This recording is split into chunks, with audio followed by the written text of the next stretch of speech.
Ladies and gentlemen, we are live. Let me get the correct talking head up here.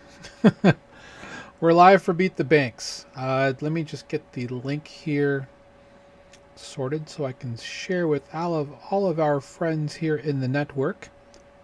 Hopefully everyone's had a great week. This is Good Friday, actually. So happy Good Friday to everyone. That means Easter is on Sunday. And yeah, it's going to be quite it's going to be quite the weekend, I think, with everything going on, specifically in the world. I had a couple things I wanted to talk about, but the main one is probably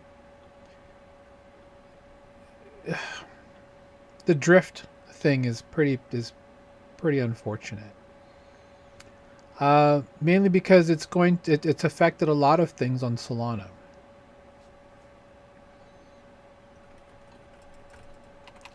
One second while I get this up.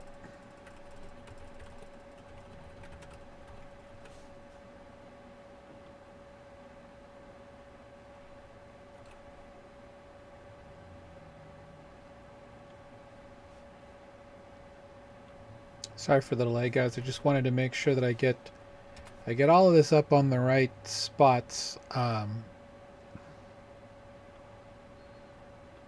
It's important. It's very important. Really quick, let me get this up.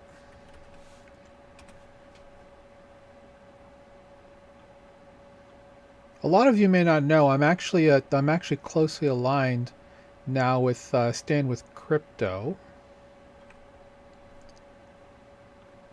I guess I'm the unofficial Nebraska, the Omaha captain for Nebraska. But in the event that you are in the area, we have many people who have advocated and signed the Stand with Crypto thing. If you happen to be in the Lincoln, Nebraska area, we're going to be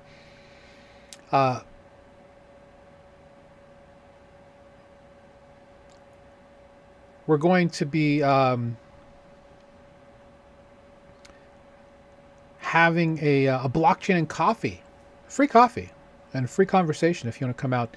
This is to the mill and in Lincoln. So if you want to go out, just check it out. I'll make sure I'll put the link in the comments. I'll do that right now because apparently I forgot to do that yesterday. So let me do that right now.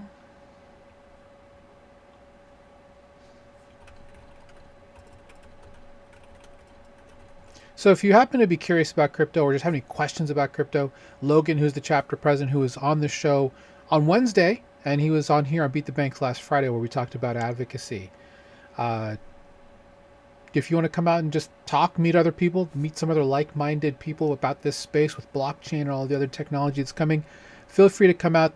In May, the meetup will be in Omaha. I think it'll be on a little bit on my shoulders to get that going. So I have a couple of venues in mind. So we'll try and get something that's actually pretty cool. That'll be a fun time to talk to people.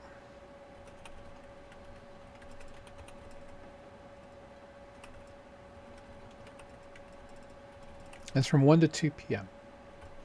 I'll be there. I'm down to be there as long as people want to talk. So it's slated for an hour. I'm not going to stay out there too long since I don't actually live in Lincoln. But yeah, if you want to come out and you want to say hello, would love to meet you. And, stand shoulder to shoulder with crypto with us. So let's kind of talk about the drift issue really quickly because it leads into today's episode, which is knowing what you sign. We'll show you some examples of what that means. When it comes to what are smart contracts, right? That's the one thing about blockchain technology here in decentralized finance. The ability to do transactions using smart contracts, very important because it means, at least here in this space, code is law. And what's great about code is law is that when we find exploits, and of course we never want to find exploits that are huge, and this one specifically for Base is for Drift, I apologize, not base. Drift on Solana is bad because it's nearly $300 million just gone poof. Couple of nuances to this. We don't know the actual attacker, right? There's been some rumors, and if there's rumors that it's actually linked to North Korea, then it leads to some bigger blowback. Mainly because the majority of the funds that came out that were bridged over were in USDC, and frankly, Circle did nothing to do that. So there is that.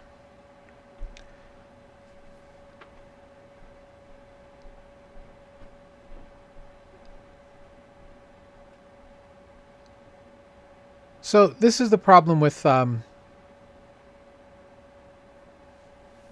on one second.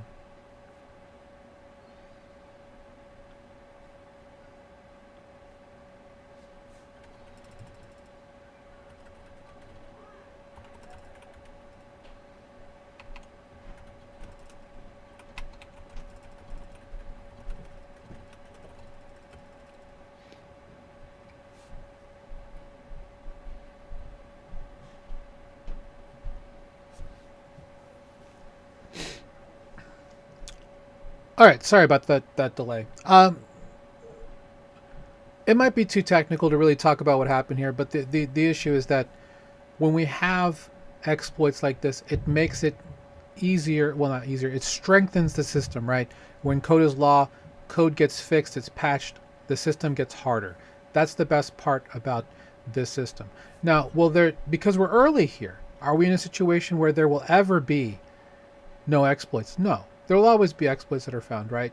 Even in traditional finance, there are always exploits. There are always things that can be exploited that are patched and found. That's not going to be any different here. This is a new frontier with digital assets.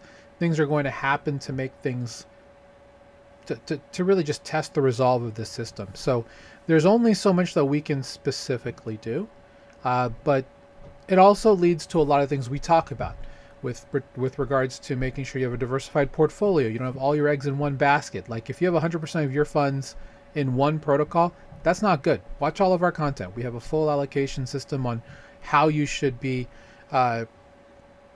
looking at this. So the Drift protocol, falling prey here, there are multiple 10 plus protocols on Solana that are affected by this through the not only just the capitulation, but the toxicity, I guess would be the word, of debt contagion. So hopefully this all gets fixed. Ultimately, best case scenario, this is a white hat hacker. And what a white hat hacker is someone who's an ethical hacker. Someone who actually is in the position where they are able to, this is really just an exercise to kind of outline and expose some terrible thing, not terrible, but some shortfalls in the security of multiple protocols, and they return the funds for a very nice bounty. That would be the best case scenario. Something kind of tells me that's not where we're at here. But Drift, the funds are now on Ethereum mainnet in 4 different wallets. Drift has reached out to the wallets in question using the Blockchain Explorer, and hopefully we'll get some sort of resolution with regards to how this is going to work out. With that said,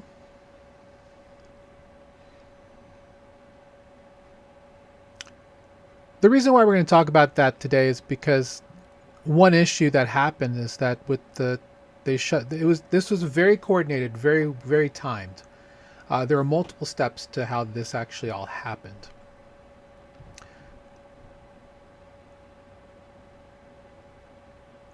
Seemingly, I have to be careful with how I frame this, right? Because all of this is still under investigation. Seemingly, so they have what's called a multi-sig or a multi-signature wallet. That means that in the event that you create a wallet, let's say for a regular wallet, what we consider a regular EOA or externally owned address wallet, it's just you, right, on that wallet. You go and you make transactions, that those all kind of work out. Now, with a multi-sig wallet, that's what we call a multi-signature wallet, there are more than one person who are on the wallet, meaning that in order to approve a transaction, because that's all that wallets do, they just approve transactions. That is all they do. You don't store any money in the wallet because that's all on the blockchain. It's an interface for the blockchain, and it's literally there for you to sign or cancel signing and sending a transaction to a server to then execute a transaction. That's a very important thing to remember.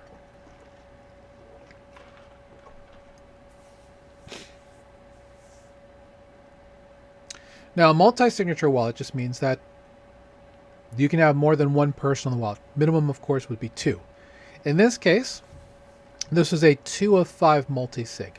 What that means is, for the Risk Council and 3 of 5 for the program upgrade, what that means is there are 5 signers available to sign for a transaction.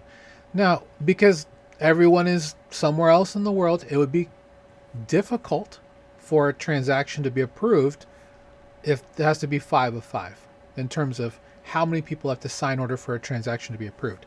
In this case, the Risk Council had a 2 of 5, meaning as long as 2 of the 5 people who were there were signing transactions, approved them, it can go through.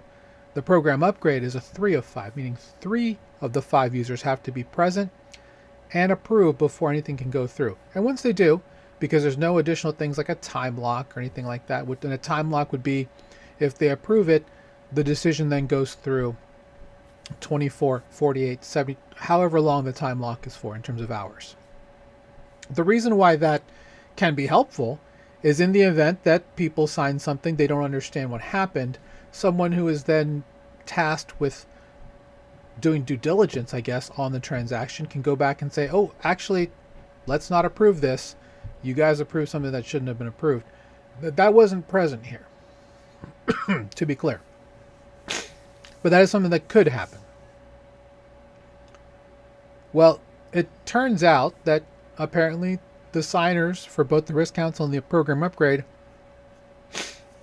maybe we're not fully aware of what that is.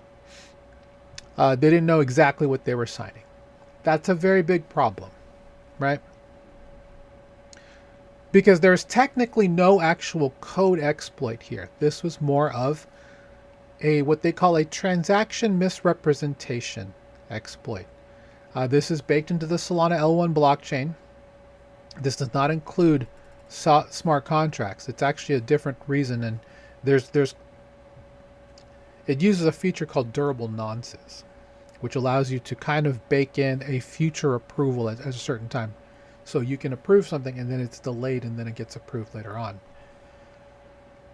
And maybe it was just the inexperience of the new council members coming in, or they just weren't paying close enough attention that it was a durable nonce. Anyway, regardless, all of this happened. It's unfortunate. It's terrible. Clearly, it's most likely never going to happen again. There are multiple people who are now going and looking at, multi-sigs that have time locks to prevent things like this. And there's a lot of projects that don't have it. So we're going to see a nice overhaul of DeFi protocols on Solana doing their due diligence, I'm sure, to make sure that this doesn't happen again. And I don't want to equate it to this, but think of it like when an airplane crashes, right? We've seen that. Multiple airlines have had terrible accidents where things like this happen. There's a huge security thing that comes through, and suddenly there's a lot of eyes making sure that everything is completely secure. I's are dotted, T's are crossed. What's great about, like I said, with regards to smart contracts, is that this should not be something that happens easily again. There's a lot of parts to this with regards to to issues here, but it shouldn't deter you as an investor in this space, because the system will get harder, more robust, more secure the more that these things happen. We of course don't want to have this happen. We don't want anyone to lose money. But unfortunately, these are things that can happen. That's basically the nature of the beast. Now, let's talk a little bit about knowing what you sign. And this is really, actually, this is for everyone. Once you make a transaction, it should be something that you do immediately now to just revoke that approval, right? For example, if I'm here in Rabby Wallet, which is what we recommend for any EVM-based chain, that's the wallet we recommend. Why? Because they have approvals where you can revoke your approvals baked into the wallet. This is not something that MetaMask has or is easy to do. You have to go to a different website currently for that. But for example, I have this here with the Course wallet for Beacon here. And what we're looking for here is anything, you should just revoke all of them, right? After you do them, you revoke it right away. That way, there's no chance of anyone coming back and then revoking that approval. And when you do it in Rabby, it's actually very, very clean, and you can do it across multiple blockchains at the same time. Now, you can do this manually at the blockchain level using the Blockchain Explorer. For example, if I do this on Base blockchain, for example, and it's up here under resource, more token approvals. You can connect your wallet, and then from there be shown what you have available that can be revoked. This is different than what we're seeing on the Rabby side, right? The Rabby wallet shows quite a few more, which I think is better, honestly, than what we're seeing at the... That's kind of interesting that there's only just those two, because we're seeing quite a few more. I already see more than two here just on the Base side. But you can do a batch revoke, which is great. If you don't have Rabby Wallet, and that's fine, that's your choice, you can go to a website called revoke.cash. And once you connect your wallet and click on My Approvals, you'll be taken to this website, to this part of the website, where you can then choose a specific portion here, and then check the approved amount. Now, what we're looking for specifically, you should just revoke everything regularly, weekly, if anything, right after you're done with the transaction. But anything that says unlimited, in particular, is very much in danger, because what we're seeing is that there are a lot more exploiters who are coming through, catching you on an exploit, and it could be anything. I mean, I've seen people get exploited just looking for a different app. One person got exploited because they just downloaded on a mobile app, and they just happened to use their phone for DeFi. This is one reason why we don't recommend that. They were looking for a place to stream a specific movie, and they found an app that did that. But guess what? The app was actually malicious and actually had a backdoor for something like that. We've seen this happen several times. Even though the app stores have all kinds of safeguards in place, they can still get bypassed, right? And we've seen this. You want to be revoking your approvals regularly, because it could be that it's just going to continue to move and keep going. And can be executed much later on, much further down the timeline. Sorry, my phone just rang and kind of jarred me. But regardless, you should be revoking these regularly, whether if you're using the Rabby wallet or if you're using revoke.cash. Now, if you're on Solana, there you have two choices as well. There's solrevoker.com, which I used earlier during one of our membership calls, or you can also use famousfoxes.com with the Famous Fox Federation. Shout out to those two groups. And what you do is you connect your wallet, then you can check to see what you can revoke. Now, this is a little bit different because half of these also show NFTs. NFTs are a little bit different. So there's one thing about NFTs, is that because NFTs are also tokens, the one, if you want to call it a feature of it, is that the moment that if you have multiple NFTs, they're all technically tokens in the same collection in most cases. Each collection has multiple tokens. You have to give approval for the entire collection. So if one NFT is in danger, they're all in danger in the same collection. So that's why with NFTs specifically, revoke the approvals immediately, because that's really the one mechanism for NFTs that you have to worry about. I'll do this one real quick on Famous Fox for this Orca position. That's concentrate liquidity. I'll just revoke that, and it should be on its way. Well, actually, I need to re-authenticate my wallet, but essentially it just walks through. It's literally a 2-second thing. It costs very little gas because approvals cost very little gas with regards to transactions, and then you're on your way. Same thing with Sol Revoke. You just look for, these are all NFTs, but for example, what I did earlier is I used this one right here. It was for Basis. I clicked on Revoke, did it during a member call with our community, and it just went through literally within 10 seconds, if that. The part that's important with that is just revoking your approvals. Now, with regards to knowing what you sign,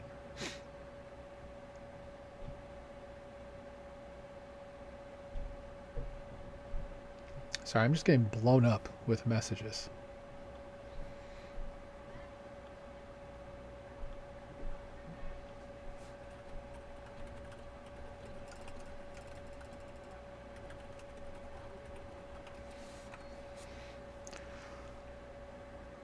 Knowing what you sign. Let me find a good example of this.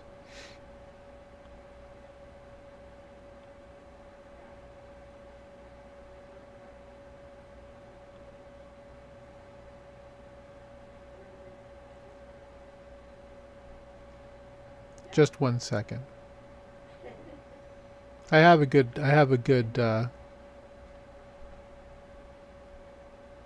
let's just withdraw this position, and that should be good.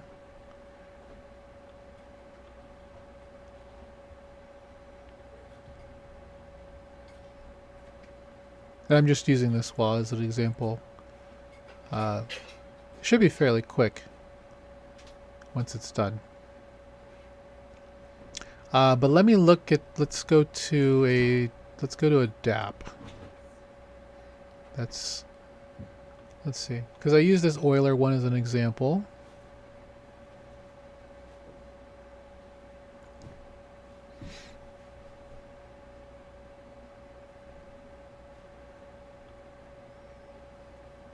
That's still going? That's still going. Oh, it might be done.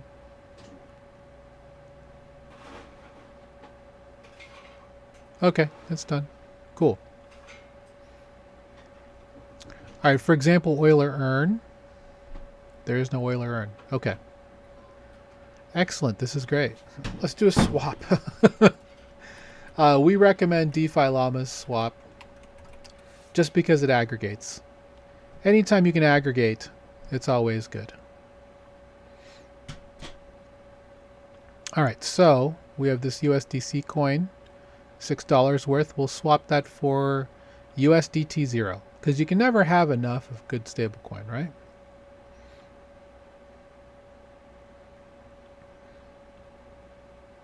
So in this case, we'll go ahead and click on Max. And the beautiful thing about Llama Swap is that it aggregates the aggregators. So if you go somewhere like CowSwap, 1inch, Paraswap, they're all, even Uniswap now, they're all aggregators. Meaning they go and they check multiple routes and they try and get you the best rate for your return off of those different routes that they have through their various ways to grab liquidity. What's great about Llama Swap is they aggregate all the aggregators. So you should be able to get the best rate amongst all of the different aggregators that are out there. So in this case, we're going to go with, well, the best return, because this is both the best return based off of the amount that you're trying to get plus gas. So that's the one thing that we'll do here. So we'll go ahead and choose this one for Paraswap. I'm just waiting for it to refresh. So you can see there's the little timer here. There we go. So now Paraswap is still the best. We'll go with that. We'll go ahead and do now if you're on EVM, there's an approval step. Let me move this here, and I will change my share.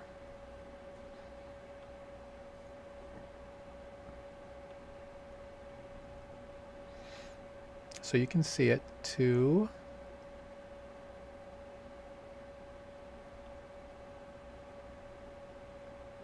there we go, to the actual screen.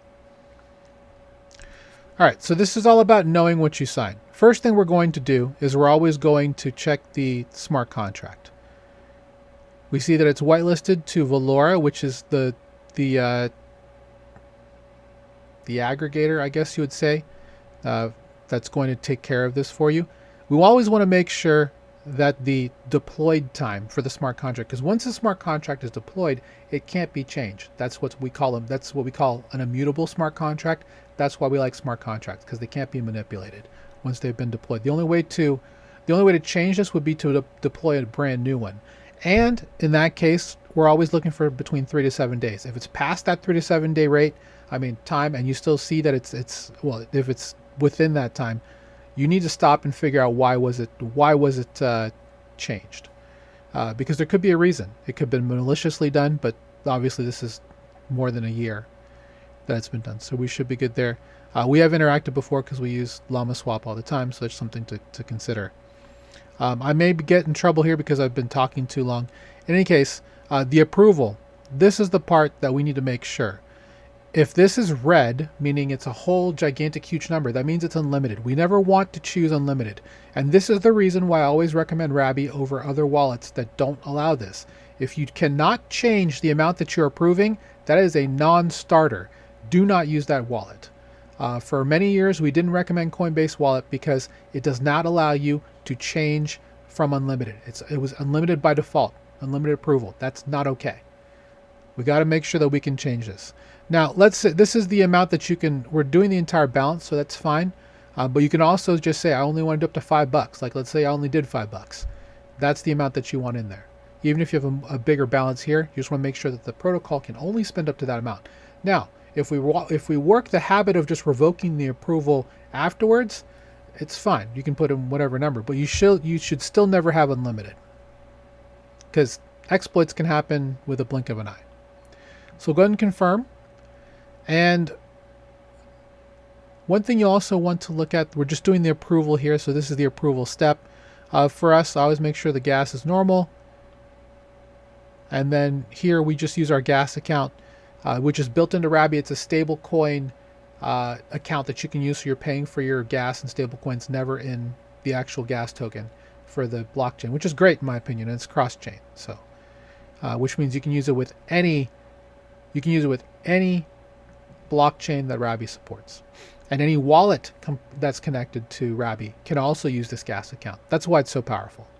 I'm going to sign and confirm. Hopefully our quote didn't die, which I don't think it did. Slippage is at 1%, so we're fine there. Okay, so we got our approval step done. Now this is the important part. This is the execution step, and this is why, interestingly, even though they passed EIP 7702 late last year, most wallets still aren't using it, which is, I think, is interesting, which would have taken these 2 steps and put them into 1 step. This is the part that you need to watch, because this is what we call this simulation. On Solana, you will also get what we call a dry run when you do a transaction, and it'll show up in your wallet as very similar to this, simulation results. In the event that that dry run failed, most likely your actual transaction will fail too. So you'll just have to cancel and try it again. Maybe something happened, or maybe that's just not a good time. Up to 25%, well, I'm not going to use that number. Transactions do fail on Solana, even though it's cheap and very fast. Sometimes that there are some failures that you have to worry about. So this is what's happening. We are losing or debiting 6.145 USDC stablecoin token in exchange for a debit of 6.1451 USDT0 or USDT OmniChain stablecoin. Again, these are all good things to just double check and make sure that you have and what you're getting here. What I like is this. I think this is new. I don't remember seeing this in a, using DeFi Llama before. This actually breaks down the slippage of the minimum of you'll receive based on your slippage tolerance. And the reason that happens is because, like I mentioned, the price quote can fluctuate within milliseconds. So you have the slippage tolerance to give you a tolerance of how much you are willing to lose in terms of what your price was quoted at and what it was executed at. Something to keep in mind. We already looked at the contract. That's something we've already done, so we'll check on our gas. What we don't see here, well, this is just a swap, so that's the only real difference. We'll choose our gas account there, we'll sign and confirm, and that should go through. We'll do a different DApp, so you can kind of just check out. When I say a DApp, it's a decentralized application. So that's done. And now we can do something here on,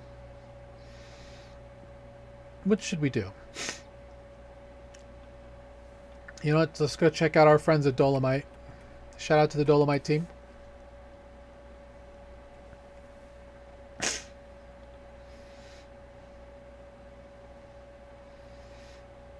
Do we have USDT? We do. Let me connect our, let's connect our wallet.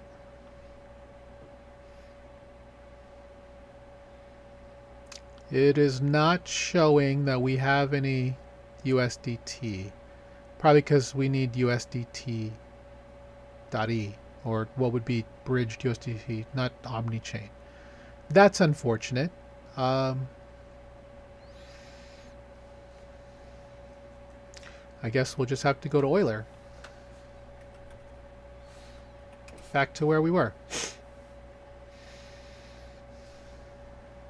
And again, what we're looking to do is just to deposit and just get some supply. Right now, Arbitrum 2.43. Sometimes it's higher. We have fairly low utilization. That's probably the reason why. As you can see, they see that we have $6.14 of that in our wallet. We also have some other ones here. We have K3 Capital. Due to the issues with Stream Finance, K3 is not really on the list that we really recommend anymore. I'm sure after some time they will get back in the good graces, but right now we're going to be very picky about that.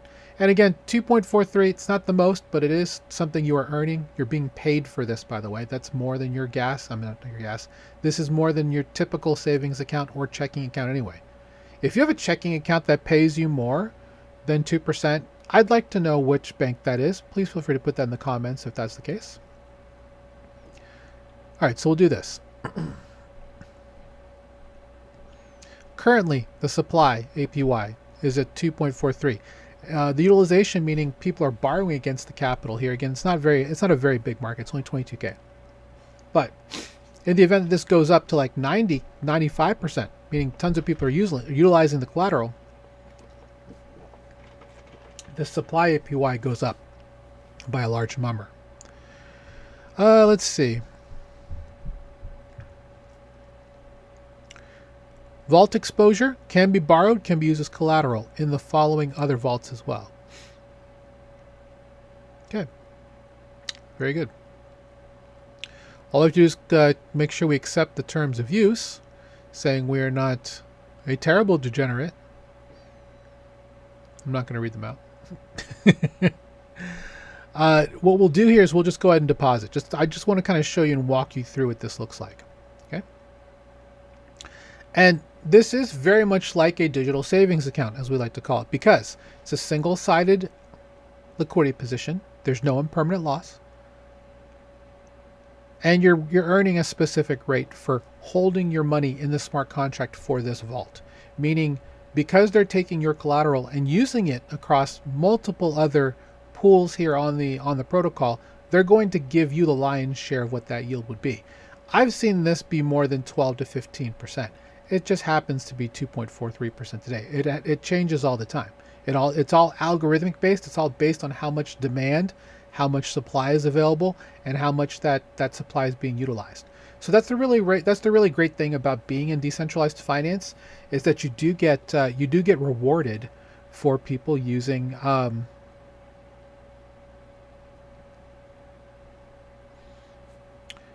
for people using, just using it for various strategies. Because they have all these strategies that are here, right? I'll click on that. I'll open that in a new tab. So if I just say collateral asset is USDT0, I'm just doing this to kind of show you. That asset is USD. Really?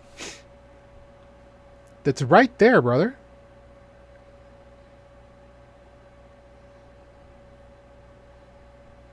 Anyways, you can see it's being used in this market, 13.79. These are fairly low, but in some cases we've seen them as high as, like for example, on Unichain. And I know you're going to say, well, nobody uses Unichain. That's not true. There's 1.74 million liquidity here, and it's 75% for BTC and EtherFi ETH. So people are using it, and people are earning yield.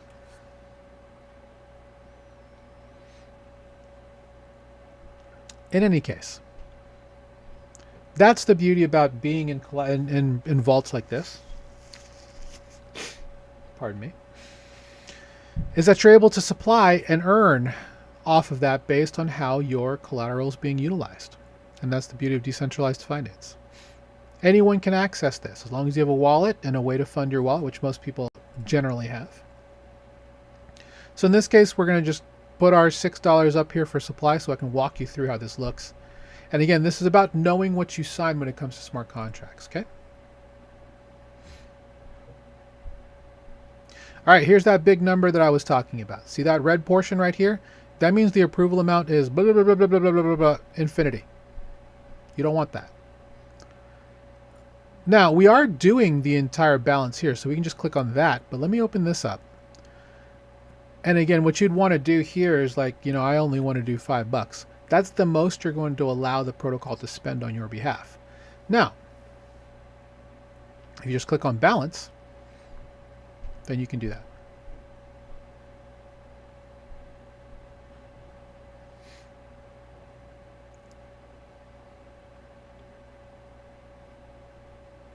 Okay, so we now have approved that amount for that token. That's the most that this protocol can ever spend. Approved to. As you can see, this is to Uniswap permit too. So that's how they're doing this is a gasless transaction. The smart contract for this has been deployed forever.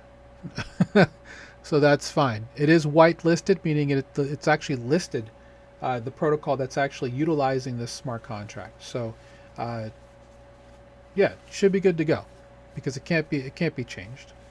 And that's what we're looking for.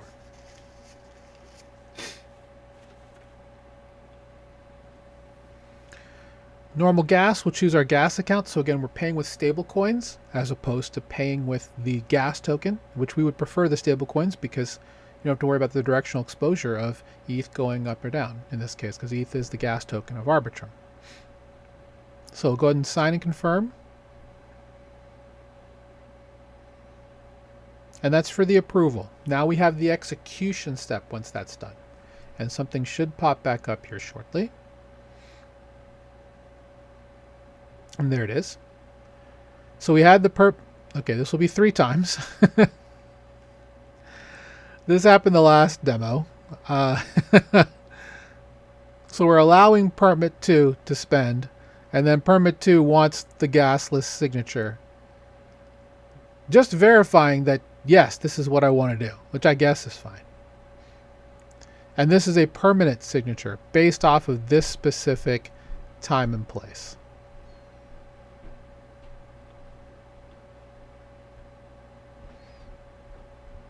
Now we will get a third window that's going to show up.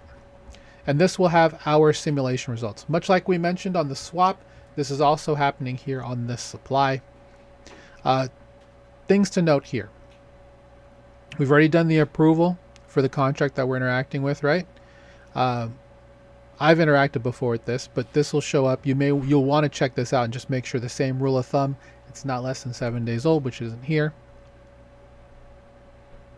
And this is the one thing that you definitely want to pay attention to. Now, this is not the best operation semantically, meaning it actually tells you what it is. It just says that based off of the operation in the smart contract decoded from the ABI, which is part of the actual smart contract call, the operation is just called batch. Don't love that, because it doesn't actually tell you what's happening. Basically, what's happening is that they're batching together your deposit to then debit the USDT0 that you've approved, and now you get back this EUSDT0-1 token. Okay, so that is what we call a receipt token. Never touch that receipt token, ever. In the event that that happens, your position goes poof. This is a marker token, a receipt token, showing that yes, I have liquidity in this protocol. I am leasing my capital to this protocol with my blessing. Don't lose that token, because you won't be able to withdraw if you don't have that. It won't be one-to-one value to the exact amount that you're putting in. In many cases, it never will be. So don't be alarmed by the fact that this is minus 614 and this is plus 590. They're not priced the same way. LP tokens are never priced the same way as the actual spot asset that you're putting in. And that's basically it. We'll go ahead and choose our gas account again, make sure our gas is on the normal side. I've learned ever since they've changed and lowered the gas amounts on a few chains that the slow one might be a little too low for gas estimates, especially in times where there's a lot of activity and suddenly the gas starts to spike.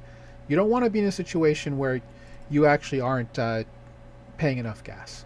So just make sure that you use normal. It's really not too much of a difference in terms of the amount of gas or GUI in this case that you'll be spending. It's roughly about a penny to make this. If you use ETH, that's, you know, not a penny. But this isn't too bad to do all of this. 1 cent for this transaction as opposed to possibly several dollars on the if you go to Ethereum mainnet. Anyway, sign and confirm, and our position will be ready. And again, the whole point of this is really just to outline what you sign, understanding what you're seeing. There are ways that you can continue to make this secure, right? You can use a hardware wallet instead, especially if this is a position that you want to keep for a long time. Connect a hardware wallet, and then you'll need to actually press buttons or interact with the device in some way to continue the approval of the transaction. Again, these wallets don't store anything on them. They are just interfaces to your address and your tokens on the blockchain. The hardware wallet is the exact same way. Nothing is stored on that device. So people will ask me, like, if I lose my wallet, if I lose my hardware wallet, am I completely screwed? No. As long as you have the seed phrase, you can just put it on the next one. That's the key. That's why seed phrases are so important here. Private keys, seed phrases, at this point fairly interchangeable with regards to how they work. The difference is a private key is just a very long string of characters, and a seed phrase is based off of the BIP39 dictionary, where you just have 12 or 24 words in a specific order, of which thousands of addresses across multiple blockchains can be created. Whereas a private key is just an arbitrary length of characters based off of that seed phrase. If you use some of the newer technology, like from Dynamic or Privy, or there are a couple others that are out there, you can take an email address, you can take a social network login, and they can convert that into a private key. You're not going to get a seed phrase, just a private key. That way you can log in with an email, as opposed to having to know 12 or 24 words that you write down. Which one's better? I personally think that the seed phrase is still the better option, because you're doing that in what we call an air-gapped environment, meaning you can do it without being connected to the internet. Whereas with the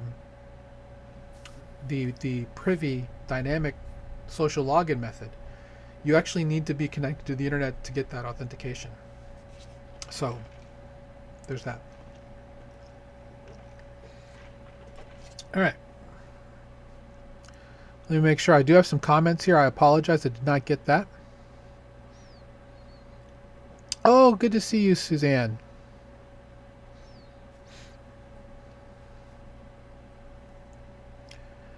Well, Kraken's not specific, so she mentioned over 5% USDC with Kraken, who is now a bank. They're technically not a bank. They got access. They got it. Well, that's technically no. They don't have an actual license in the U.S. to do. Now they may have a license in another country. Let me confirm this so we can get that signed. And we're here every Friday, Suzanne. Just so you know, if you needed to check out some previous content, you can check it out on the socials.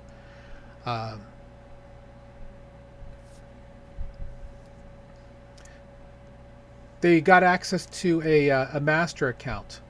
It's a pilot program with the Fed. So let me get my big head back up.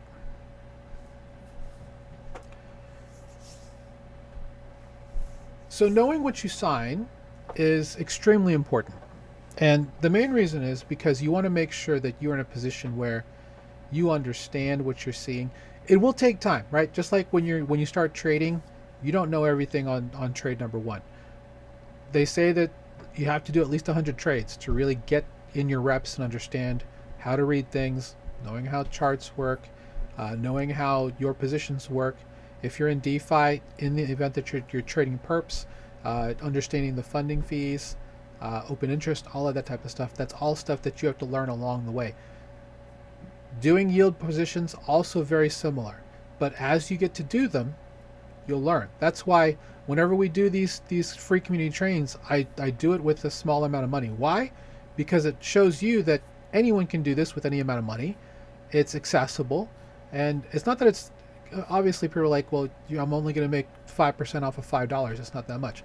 Well, yeah, but it's way more you're going to make at your bank, where they give you 0.01%, and they keep the 6.5% or whatever they're making on the secondary market off of your funds, with your your deposits, because you're a loan depositor in their system, right?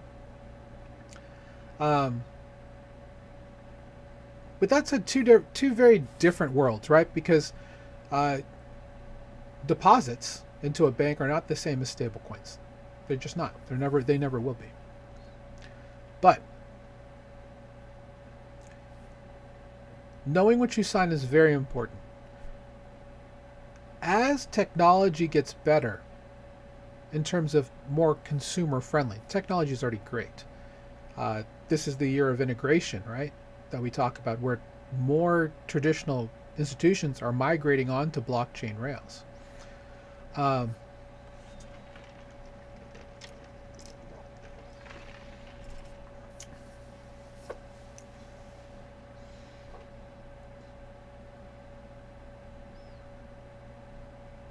We're going to see some changes to the way banks offer their products. Because it's not just a yield thing. It's not just them being able to maybe give you a couple more percentage points because they can get more, right? The banks are still going to get their 5-6% any way that they can. The difference will be is that settlement will be much faster, right? You may be able to get, and they don't even have to give you that. They can still wait 2 days, earn the interest off of that over the 2 days, and then give you your money. Wouldn't that be some crazy stuff? Is that you can go yourself online, do stablecoin transfers, get instant settlement within like 30 seconds, as opposed to using banks. Like, this still happens now. Like, if I go to Coinbase and buy 5K of ETH, I have to wait 5 business days, because I'll get the ETH, and I could trade it on Coinbase Prime if I'm or a Coinbase One member, whatever that is. But I can't do anything else with the money. I can use it on Coinbase because they have deep liquidity, and they'll just call it good, to a degree. But until that money has settled, meaning it has to come through the ACH clearinghouse, which takes several days depending on which day you put it in, and then after that, much like if I deposit right now into my credit union account, for example, I only get like $150 available on the day, even if I do it before a specific time. The rest can't get to like 2 days, because that's just the way the banks work. DeFi changes this. I'm not going to say DeFi fixes this, because, TradFi is TradFi. Banking has been around forever. But DeFi changes this. The fact that we can get instant settlement, same day settlement, no more of this T+1 business that we've been having for years, or T+2, depending on which bank you're in. ACH changes. Possibly credit models change, because they can update their models faster, not only using just AI, but also because you're paying off things faster settlement. There's ripple effects that go off of all this. But you knowing what you sign is going to be the biggest issue here, because you want to make sure that you are reading what's in front of you. And if you cannot see the simulation, if you can't see exactly the terms of what you're getting, do not sign. That's the whole point. Okay. Now, I was talking about this with our members in our town hall call a couple hours ago. There are some blockchains where, depending on the wallet you're using, you can't see anything because of John Cena. I don't know. I'm just kidding. For example, HyperAVM. Rabi's simulation does not work on that for some reason. It hasn't. I don't know when it will. That hasn't stopped us from using it. But if you're a first-time user, that can be daunting. That could be a lack of trust on your end from wanting to transact on that chain. That's completely understandable. If that you should have a system of what you will and will not allow, and if they don't meet that system, you don't have to use them. And there's nothing wrong with that. In fact, that's the best part of being free in this system.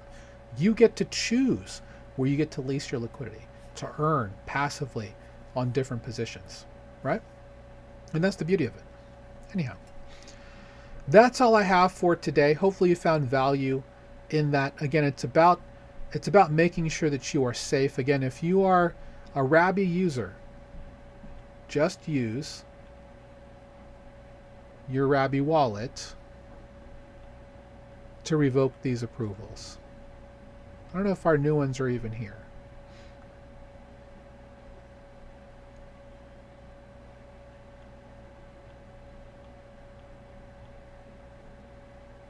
Really? It's not here? Well, like, didn't we just do one?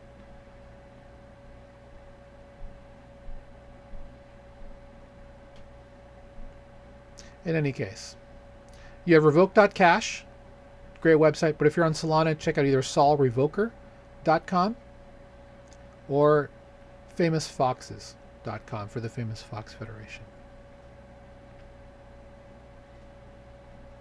Again, we do this show every Friday. Oh, I have a question, not a question, but a comment. Okay, so let me address that real quick. So I thought they're now connected with the FedNow payment system. So Swift, which kind of aligned with that, right? Has 11,500 member banks. That's all still being worked out, right? So there's that. The FedNow linking, all still a work in progress. For Rabi, yeah, that's what we recommend to all of our communities. It's rabi.io.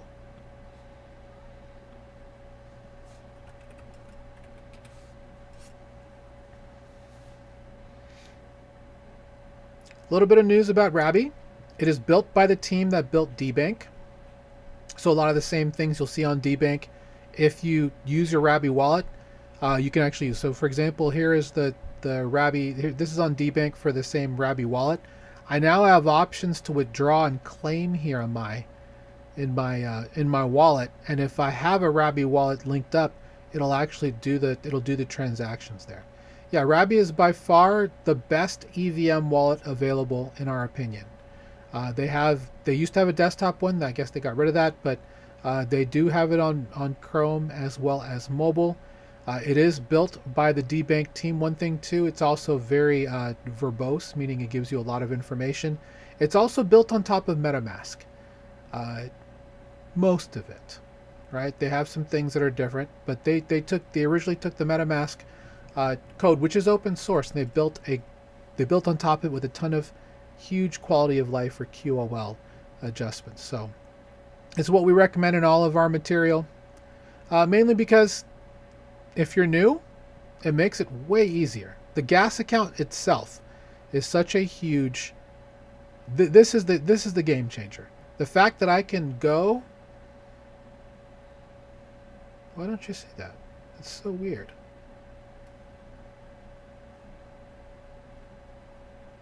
Why don't you see that?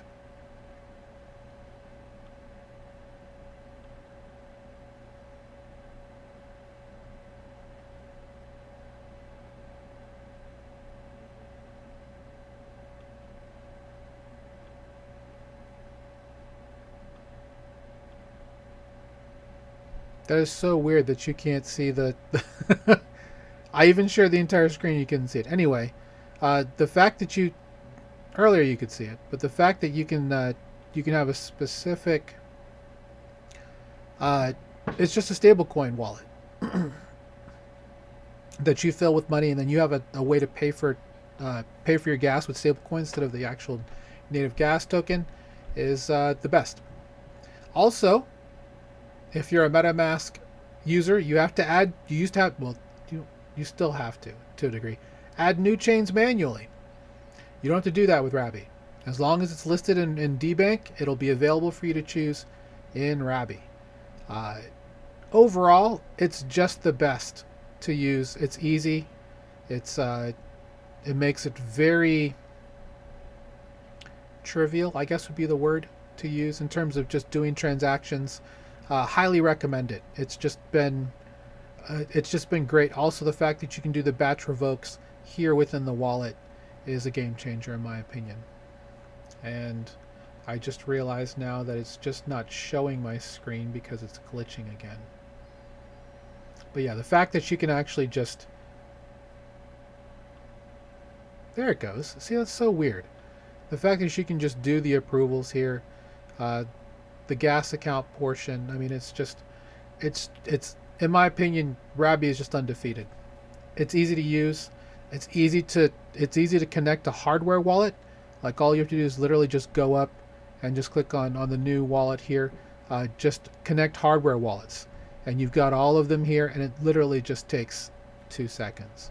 You don't have to worry about any of the other business that's there. And just like Phantom, you have access to both perps on Hyperliquid and prediction markets through Polymarket and lending on Aave. All, I don't even know why this is a thing, but it's a thing. You can do perps, you can do predictions, which is silly because it's available in the US now, so I don't know why it's... Anyway. But yeah, Rabby's great. Rabby.io, it's our recommendation for any Ethereum-based blockchain, whether it's layer 1, layer 2, or layer 3. Use Rabby. It's by far the easiest. Phantom is still the go-to for Solana, although I'm a huge fan of Backpack. I do like Solflare. Yeah, it's good stuff. Anyhow, we do this show every Friday. Let me bring up the mothership. We do the show every Friday, 3 p.m. Eastern. We've been doing this show every Friday, or not every Friday, but every week since January of 2022. So it's something we have a passion about trying to educate everybody about how they can go out and get into this very easily and beat the banks. That's all that it's about, right? You can head there, school.com/beacon. Join for free. Suzanne's a member. Check out our Start Here post. Get a message from myself and our CEO, Andrew. You'll see a bit on how to get to our free content, which we have plenty of. But we also have our paid content. Shout out to our Beacon Mastermind members, our Beacon, whether they're founding or current, our Beacon Challengers and our Beacon Spotlight subscribers. We can't do any of this without your guys' support, so thank you very much for that.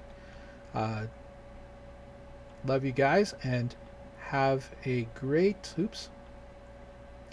have a great weekend on that. It's Good Friday, so go out. I know at least here in this area, we are. It's probably the last day for a good fish fry. uh, so I was told that paddlefish is the new fish in the Midwest to give it a try. I personally have never had it, but that's the thing to do. So happy Easter to all of you who celebrate, and yeah, we'll see you next week for another episode of Beat the Banks. Take care. 07 as we say here. Beacons up. Banks down. Keep beating those banks, everyone. Have a great weekend.